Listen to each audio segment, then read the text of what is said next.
इंसान का रिश्ता पानी से इतना ही कदीम है जितना खुद इंसान का वजूद। और अगर समंदरी सफ़र की इब्तिदा को देखें तो हमें हज़रत नूह अलैहिस्सलाम के सफ़ीने तक ले जाती है। वो अजीम कश्ती जो सिर्फ लकड़ी की नहीं बल्कि ईमान, सब्र और निजात की अलामत। वक्त के साथ इंसान ने दरख्तों को खोखला करके कीनूस बनाए और फिर पपायरस की कश्तियाँ और फिर लकड़ी के बड़े जहाज जिन पर बादबान लगे होते थे और उफक के पार नई ज़मीनों की तलाश शुरू हुई। यूनानियों ने जंगी बेड़े बनाए और फिनिशियन कौम ने तिजारती रास्ते खोले और बिलाखिर स्टीम इंजन ने जहाज़ों को नई जिद्दत बख्शी जिसने समंदर को पूरी दुनिया के लिए एक खुला रास्ता बना दिया। आज स्टील से बने देवहीकल बहरी जहाज जीपीएस और आर्टिफिशियल इंटेलिजेंस की मदद से दुनिया को जोड़ रहे हैं, मगर हर लहर और हर सफ़र में हमें उस पहली कश्ती की याद आती है जो अल्लाह के हुक्म पर बनी थी। तो आइए जानते हैं कश्तियों का ये सफ़र कब कब और कहां से गुजरकर इस जदीद दौर तक पहुंचा। लेकिन इस सफ़र में आगे बढ़ने से पहले मैं आप लोगों से गुजारिश करूंगा कि हमारे चैनल ड्रीम डिकोड को लाइक और सब्सक्राइब कर लें और बेल आइकन को ज़रूर दबा लें ताकि इस तरह की आने वाली भी तमाम इंफॉर्मेटिव और इंटरेस्टिंग वीडियोज़ आप लोगों तक बआसानी पहुँच सकें।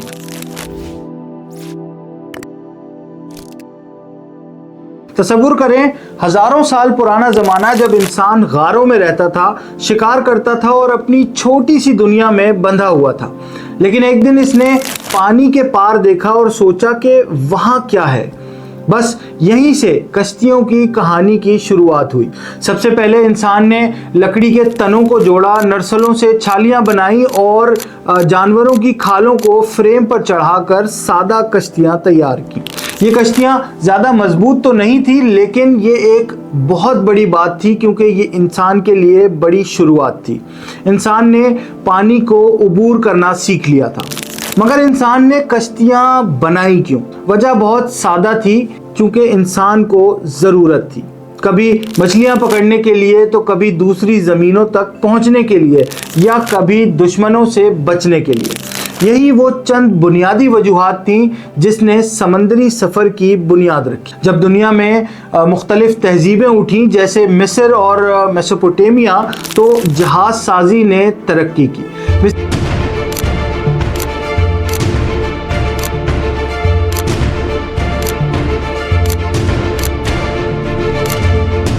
मिस्रियों ने 3100 कबल मसीह तक लकड़ी की कश्तियां बनाई जिन पर बादबान लगे थे।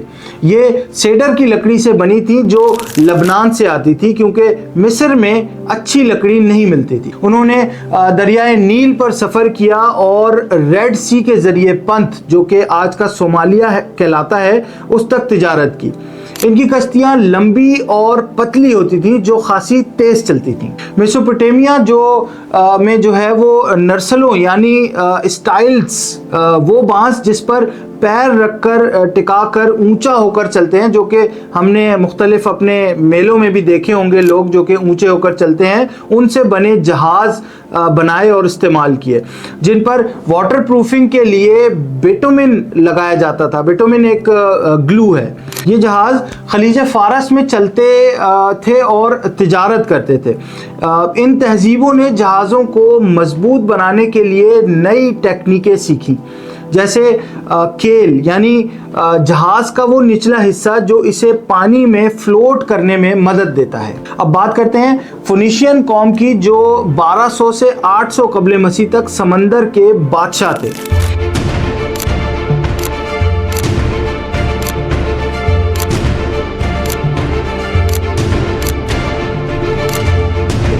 ये लोग लबनान से उठे और अपने सेडर के जहाज़ों से पूरे बहरे रूम को फतह कर गए। सेडर मशरिकी बहरे रूम के पहाड़ों में पाए जाने वाले दरख्तों की एक किस्म है जो मशरिक़ वुस्ता की सकाफ़तों में बड़ी मजहबी और तारीख़ी अहमियत रखता है। इनके जहाज़ खासे मजबूत, लंबे और तेज़ होते थे। उन्होंने स्पेन से अफ्रीका तक तिजारत की और कहा जाता है कि उन्होंने पूरे अफ्रीका का चक्कर भी लगाया। इनकी असल ताकत क्या थी? वो सितारों से रास्ते ढूंढते थे, यानी नेविगेशन का फन। उन्होंने समंदर को अपना दोस्त बना लिया था और दुनिया को समंदरी रास्तों से जोड़ दिया था। यूनानियों ने जहाज साजी को एक अगला दर्जा दिया। इनके पास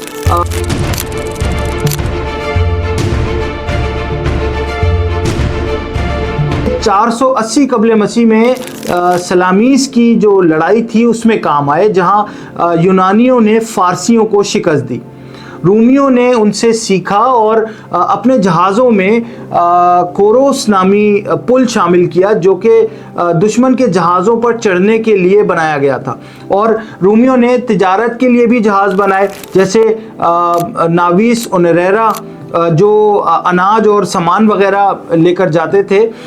इन जहाज़ों की वजह से रूमी सल्तनत पूरे बहरे रूम में अपनी धाक बिठाने में कामयाब हो सकी। दूसरी तरफ पोलिनेशियाई लोग जो बहरुल काहिल को फतह कर रहे थे, इनके पास डबल हिल कीनोज और आउटरिग्स थे जो हज़ारों मील तक सफ़र कर सकते थे, यहाँ तक कि हवाई, न्यूजीलैंड और ऑस्टर आइलैंड तक। उन लोगों की खुसूसियत थी कि वो बग़ैर किसी आले के सिर्फ सितारों, लहरों और हवाओं से रास्ता ढूंढते थे। ये इनकी इतनी हैरत अंगेज सलाहियत थी कि जो आज भी साइंसदानों को हैरान कर देती है। फिर आते हैं चीन की तरफ। चीन में जिंग जहाज बने जो वाटर टाइट कंपार्टमेंट्स और रोडर के साथ हुआ करते थे। ये जहाज मजबूत और बड़े साइज के होते थे।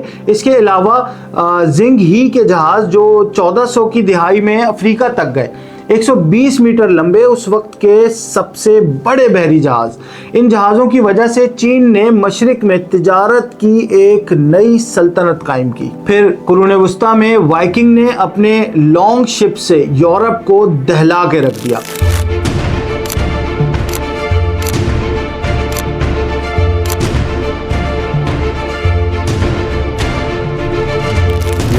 ये पतली तेज कश्तियां थीं जो चप्पुओं और बादबानों से चलती थीं। उन्होंने आइसलैंड, ग्रीनलैंड और शुमाली अमेरिका तक सफ़र किया। ये 1000 ईस्वी की बात है, कोलंबस से तकरीबन 500 साल पहले।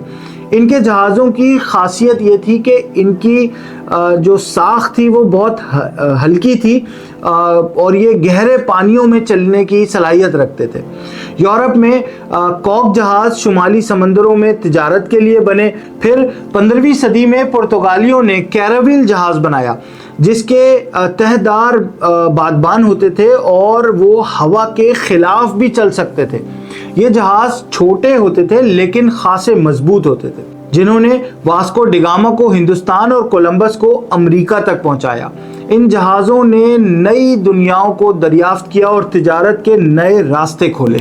1500 से 1800 तक जहाज साजी अपने उरूज पर थी।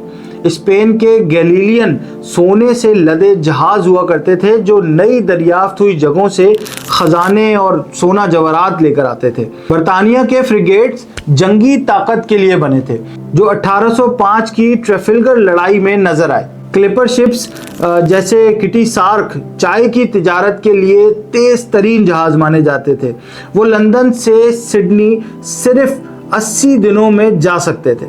इन जहाज़ों की वजह से यूरोप ने दुनिया पर गलबा हासिल किया, लेकिन ये दौर गुलामों की तिजारत का भी था जो इंसानियत के लिए शर्म का बाइस है।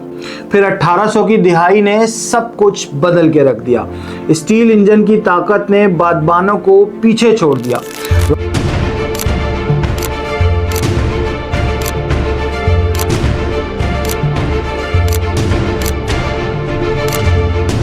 रॉबर्ट फेल्टन का क्लेरमाउंट 1808 में दरियाओं पर चला और एसएस ग्रेट वेस्टर्न ने 1838 में अटलांटिक सिर्फ 15 दिनों में पार कर लिया।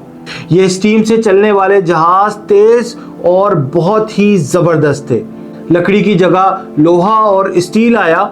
एसएस ग्रेट ब्रिटेन इसकी सबसे बड़ी मिसाल है। फिर टाइटैनिक जो 1912 में बना, ऐशो इशरत और कंस्ट्रक्शन की एक बहुत बड़ी अलामत था, हालांकि इसका अंजाम बहुत ही अलमनाक हुआ। इन जहाज़ों ने दुनिया को छोटा करके रख दिया। लोग और सामान तेज़ी से एक जगह से दूसरी जगह मुंतकिल होना शुरू हो गए। और फिर 20वीं सदी में डीजल इंजन ने स्टीम इंजन की जगह ले ली।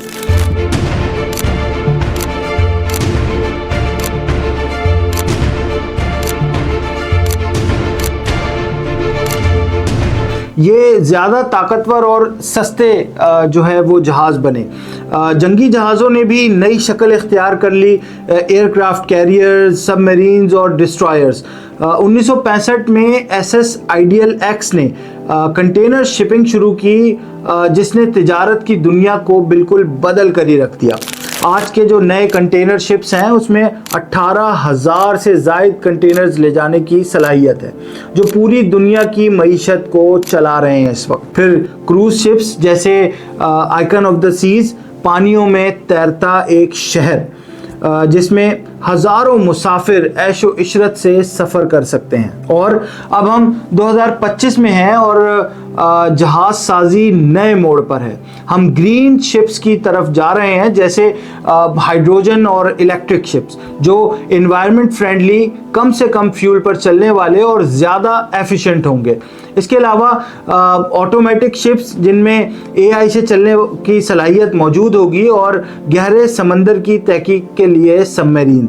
मुस्तकबिल में हो सकता है कि जहाज़ हवा से चलें या सूरज की तवानाई से, कोई नहीं जानता। तो दोस्तों, ये स्टोरी छोटी कश्तियों से शुरू हुई और आज के अजीम तरीन जहाज़ों तक पहुंची। हर दौर में इंसान ने ज़रूरत के मुताबिक जहाज़ बनाए, कभी तिजारत के लिए, कभी जंग के लिए और कभी दरियाफ्त के लिए। लेकिन एक चीज़ जो हमेशा मुश्तरक रही वो है इंसान की जहानत, हिम्मत और जुस्तजू। आपका क्या ख्याल है, हमें कमेंट्स में ज़रूर बताइएगा।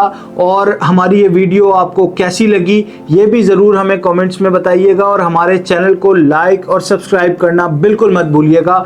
मिलते हैं इंशाल्लाह एक और नई वीडियो के साथ बहुत जल्द। मुझे इजाज़त दीजिए। अल्लाह हाफ़िज़।